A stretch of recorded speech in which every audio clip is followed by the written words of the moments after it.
Hi, today I'm going to tell you about the sequel to the sci-fi thriller series based on Arthur Clarke's novel of the same name, called Childhood's End. The link to the first part will be in the description. The year 2035. The Golden Age has indeed arrived for mankind. Inequality, crime and wars are gone. People have renewable green energy and enough food for the entire planet. People are aging slower and there is virtually no sickness. The birth rate is rising. For those who cling to the old, there is New Athens, where the overlords have allowed everything to be left as it was. But Milo, for some reason, is worried about the future. He works at the Rupert Bayes Institute in South Africa, but even their scientific research is going nowhere. Milo's program gets shut down and he prepares to leave. His co-worker Rachel regrets it. He has spent his life studying the overlords, where they came from, what their language is like. But people have never learned anything.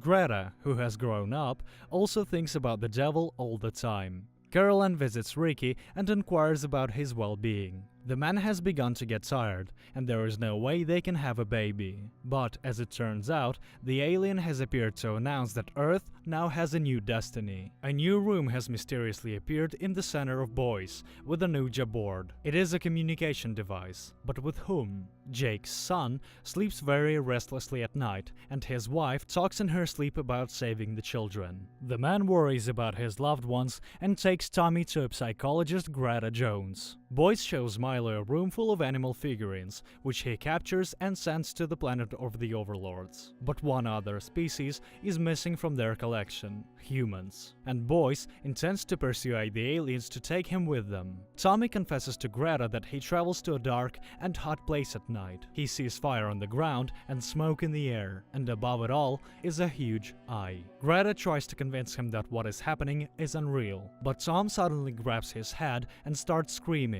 There is nothing the adults can do, and Greta feels a gasp and her cross changes shape and comes off her neck. There is silence, and Tom tells the mother that all is well. The baby is no longer crying. The woman is dumbfounded. She is not pregnant. Ricky tries to confess to Ellie, but suddenly collapses from severe pain in his body. The doctor makes a terrible diagnosis. This is what Caroline was talking about. He's poisoned by some substance in the ship's hull. Greta goes to see the pastor. Although the churches have been long deserted, he keeps order and cleanness in his church. The woman talks about Tom and shows her cross. Milo says that the aliens look like demons because they have been to Earth before and people have seen them. Greta shows an illustration of hell. Tom describes the place of visitation exactly like that, and the overlords are the fiends of hell, attacking Faith, the last abode of humanity. 4 months later, the Gregsons learn that they are having a daughter. Amy comes up with a name for the girl, while Tom tells her father her sister's name, Jennifer. The astonished father hears confirmation from his wife, but she just picked that name, and Tom couldn't have known it. In the evening,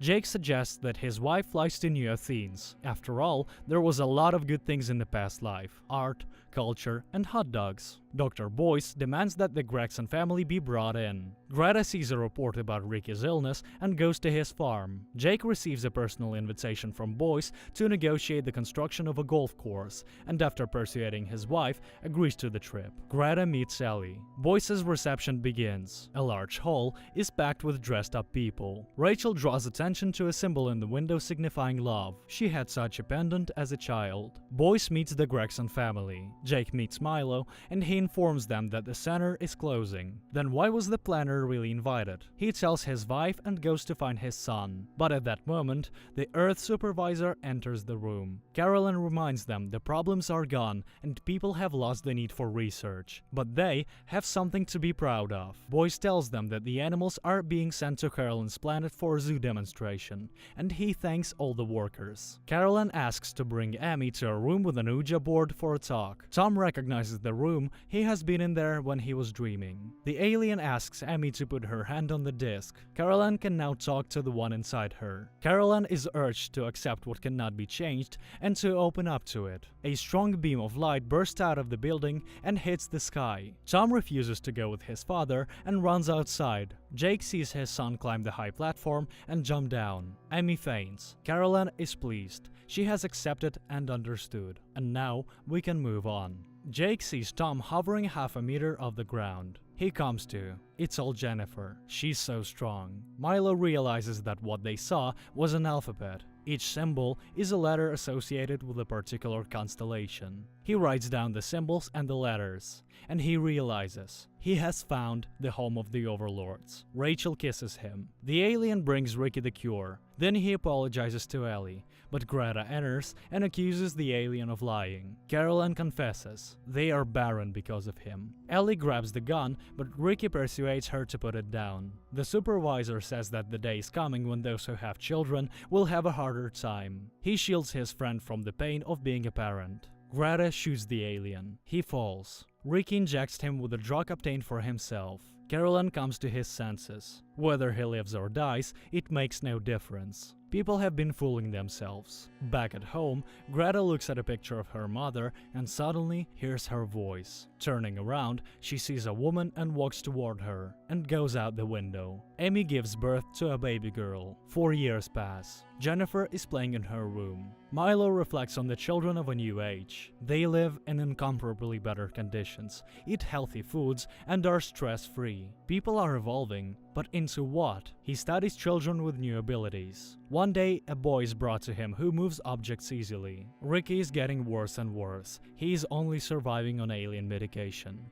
Carolyn reports that the final stage has begun. They are not the authors of this plot. The alien himself has 24 children, so he understands the horror awaiting humans. Rachel sees a little girl with her arm outstretched upward and calling out for Jennifer. The same thing is happening all over the world. Jason notices children standing outside his house. Milo shares the children's abilities with Rachel. More importantly, they are all connected to Jennifer Gregson. Tom tells her that his little sister takes him to different worlds, even to places where no overlords have ever been. Jake tries to kick the kids out of his yard, but walking out the door, he stops in front of a huge number of them. The girl comforts her mother. She need not be afraid. The Gregson family leaves. The children block the way, but Jennifer orders them to disperse. The family arrives in New Athens, but even there, the oncoming children keep their eyes on Jennifer. They are greeted by the mayor of the city, Jerry Halcrossa, and told that the aliens respect their decision to not live in their perfect world. There is a culture here. They even make movies. Jennifer suddenly says a cryptic phrase about red numbers that will end everything. Jerry brings the family to his studio. He was an artist before visiting of Carolyn, and he tells of a daughter who died and was treated with earthly medicine. Amy believes that Jennifer will be surrounded by real,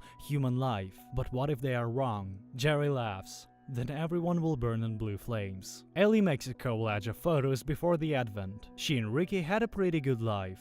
Amy lets Milo talk to Jennifer. He is convinced that the girl is the conductor of power to which everything in their world is drawn, and asks to look in the mirror. She shows him a picture of a fiery mountain. The mirror shatters. The end has begun. Milo is convinced. To prevent the end of Earth, he needs to get to the planet of the Overlords. He asks Rachel to send him along with the animals. Jason invites the family to the movies. Rachel asks Milo not to fly away, but he has it all figured out. It takes 40 days to fly there, and they will definitely send him back, so in 100 days he will be on Earth. The girl recalculates. At space speed, that's 80 years. Ricky is getting worse. He is in pain and calls out for Annabelle. Ellie responds to her name. Rachel and Milo are testing animal transport bags. The man shows the medications he takes with him: adrenaline, steroids, and vitamins. Then Rachel packs Milo in a squid bag. They say goodbye, and he asks her that if he doesn't return in 80 days, to go to the orbital station and lie in anabiosis. And he gives her a love pendant. The ship takes off.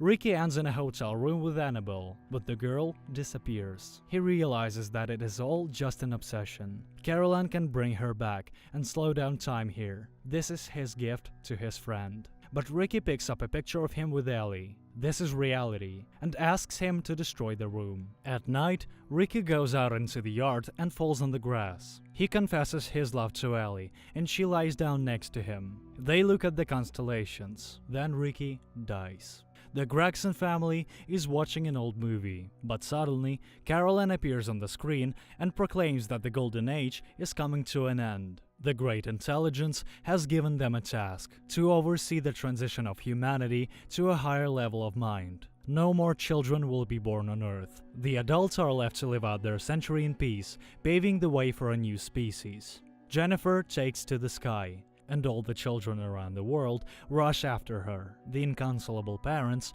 cry out in the pain of separation. Amy and Jason hold Tom down and ask him to stay. And Jerry turns on the bomb. The red numbers start counting down. The Gregsons find him in the church. The man realizes they were greedy and violent, but they also composed music and painted pictures. Jake urges everybody to stay strong and get the children back, but the mayor reminds there was only one hope: the children. There isn't any more. Tommy says goodbye as his parents die. Jennifer has given time to say goodbye. Now it's time for him to go. Amy recalls how she and Jake met when they were children. They know what love and family are all about. There is an explosion. The girl is standing on top of a mountain. Energy swirls gathering around her and taking off into the sky. Milo comes to and sees an overlord who shows him his world. 40 years have passed on Earth, and everything that has happened was planned long ago. By nature, by the cosmos, by the supermind. He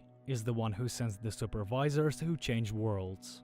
Milo sees a pillar of fire, a connection to the supermind. And then he hears voices. This is the united consciousness. Children are God, and parents must let them go. This is the evolution into one mind. A lot of Rachels appear in front of Milo, and he comes to his senses. He has to come back. He wakes up in front of a screen with his home planet on it. 85 years have passed. The space station is long dead. He's shown Rachel's frozen body. Milo tears up the locket, and Rachel is shattered into 1,000 pieces. He realizes that he is the last living person on Earth. It's all over. Carolyn confirms that this is the fate of many worlds. They too have reached the height of their development. Humanity has so many flaws, but their children will go where overlords have no access. Milo asks to be sent to Earth. Someone has to be the last witness. And so, Milo sits in the middle of a ruined city on an old couch. He asks the supervisors not to forget about his planet. Jennifer, standing on the mountain, pulls energy from everywhere. Milo asks Carolyn to save at least something from Earth's culture. His life flies before his eyes, and music begins to play. The planet explodes. The overlords fly away, leaving the melody so that anyone who flies by can hear it. This is where the series ends. The series itself is not bad, but the director couldn't deliver the deep meaning that lies in the small format book of Arthur Clarke. And so, let's read the written books, because the human imagination repeatedly surpasses the most modern possibilities of filmmakers.